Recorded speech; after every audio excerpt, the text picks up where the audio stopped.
अस्सलाम वालेकुम।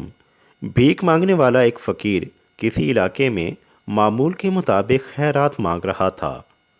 वो इस मकसद के लिए बड़ी पुरसोच सदाएं लगा रहा था और पैसे देने वालों को दुआएं देते हुए आगे बढ़ रहा था। वो एक मकान के सामने पहुंचा तो एक खूबसूरत औरत बाहर निकली। उसने फ़कीर के हाथ पर 100 रुपए का नोट रखा। फ़कीर खुश हो गया और दुआएं देता हुआ आगे बढ़ने ही लगा था कि उस औरत ने बाबा जी को रोक लिया और कहने लगी, बाबा जी, आप इतनी देर से गलियों में फिर रहे हैं, आपको भूख लगी होगी और प्यास भी। आप मेरे साथ अंदर चलिए, मैं आपको खाना खिलाती हूँ और कड़क सी चाय भी पिलाऊंगी।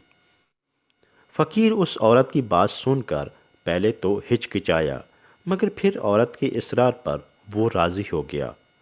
फ़कीर जैसे ही घर में दाखिल हुआ तो आगे 3 और औरतों ने उसका इस्तकबाल किया। वो झुककर फ़कीर बाबा को मिली और उसका बेहद एहतराम किया। वो कहने लगीं, बाबा जी, आपकी शक्ल हमारे वालिद से मिलती है। उन्हें हमसे जुदा हुए कई साल हो चुके हैं। हम उनके प्यार और मोहब्बत के लिए तरस गए हैं। आज से बस आप ही हमारे अब्बा हैं। आप हमारे यहाँ ही रहेंगे। इतना कहकर वो सब उसकी खिदमत में लग गईं। एक पाँव धुलाने लगी तो दूसरी हाथ मुंह तो तीसरी बालों में तेल लगाने लगी और कंघी करने लगी। चौथी बाबा जी के लिए खाना तैयार करने लगी।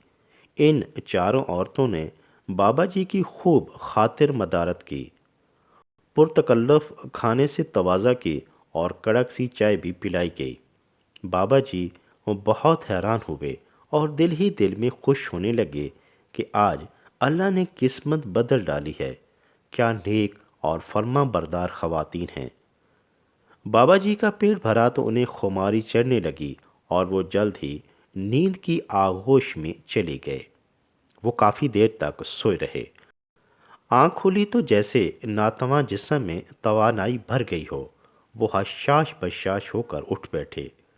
लड़कियां फिर भागकर बाबा जी के पास पहुंच गईं और उनकी खिदमत करने लगीं। उनके कपड़े और जूते तब्दील किए गए, उलझे बालों को संवारा गया। बाबा जी की तो शक्ल सूरत ही बदल गई और कोई पहचान ही नहीं सकता था कि ये वही भीख मांगने वाला फ़कीर है। बाबा जी को चाय का गर्मा गर्म कप पेश किया गया। फिर लड़कियां कहने लगीं, बाबा जी, आप हमारे साथ बाजार चलें, हमने कुछ ख़रीदारी करनी है। आप भी अपनी पसंद की चीज़ें ले लीजिएगा। बाबा जी को गाड़ी में बिठाया गया और वो सब बाजार जा पहुँचे। उन्होंने एक बैग बाबा जी के हवाले किया कि इसमें पैसे हैं, आपने इसकी हिफाजत करनी है।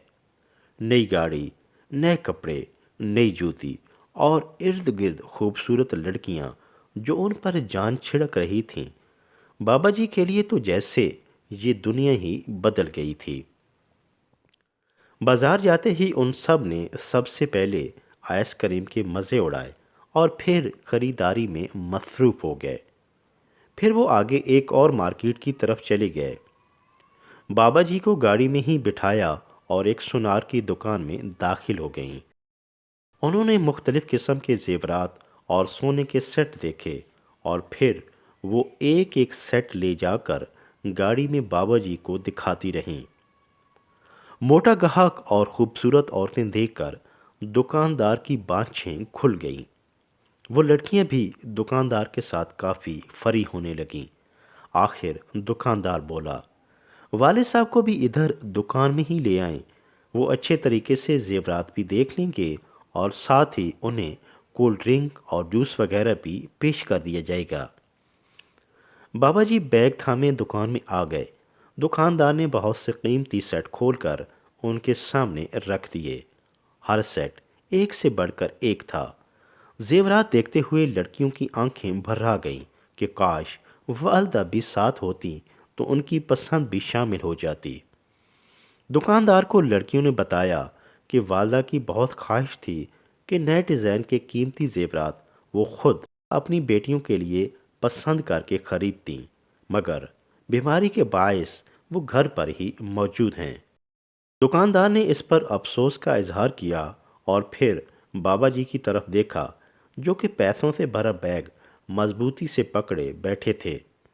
دکاندار بولا، کوئی بات نہیں، ابا جی یہاں بیٹھے ہیں نا، تم والدہ کو دکھا کر آ جاؤ۔ اندھا کیا مانگے دو آنکھیں کے مصداق لڑکیوں کے چہرے کھل کھلا اٹھے۔ انہوں نے مختلف ڈیزائن کے 5-6 قیمتی سیٹ اور انگوٹھیاں وغیرہ ساتھ لیں اور گھر روانہ ہو گئیں۔ دکاندار بہت خوش تھا کہ آج موٹا گاہک ہاتھ آیا ہے اور مرضی کے ریٹ لگا کر بہت سا منافع کما لوں گا۔ اس نے بابا جی کے لیے گرما گرم چائے کا مگ منگوایا جسے بابا جی سڑ سڑ کی آواز سے بڑے مزے سے پینے لگے۔ بہت سا وقت گزر گیا مگر لڑکیاں واپس نہ آئیں۔ دکاندار کو تشویش ہونے لگی۔ وہ اٹھا، بابا جی کے قریب سے گزرا اور بیگ کو ہاتھ سے ٹٹولا تو اسے تسلی ہوئی کہ بیگ واقعی پیسوں سے بھرا ہوا ہے۔ دکاندار پھر اور گاہکوں میں مصروف ہو گیا۔ اب کئی گھنٹے گزر چکے تھے لیکن عورتیں واپس نہیں آئی تھی۔ دکاندار بہت فکر مند ہوا۔ اس نے بابا جی سے جو کہ ذرا اونچا سنتے تھے سے پوچھا کہ لڑکیاں ابھی تک واپس کیوں نہیں آئیں؟ وہ کہنے لگا، مجھے کیا پتا لڑکیاں کہاں گئی ہیں اور آپ سے کیا بات ہوئی ہے۔ غیر تسلی بخش جواب پا کر دکاندار پریشان ہو گیا۔ اس نے غصے سے بابا جی سے بیگ چھین لیا اور دیکھا تو یہ جیلی نوٹوں سے بھرا ہوا تھا۔ دکاندار کے تو ہوش اڑ گئے۔ اس نے بابا جی کو پکڑ لیا مگر بابا جی کی کہانی سن کر اور حقیقت جان کر اس نے سر پکڑ لیا۔ خوبصورت اور عیار لڑکیاں ایک فقیر کو اپنا باپ ظاہر کر کے دکاندار کو لاکھوں کا نقصان پہنچا کر غائب ہو گئی تھیں۔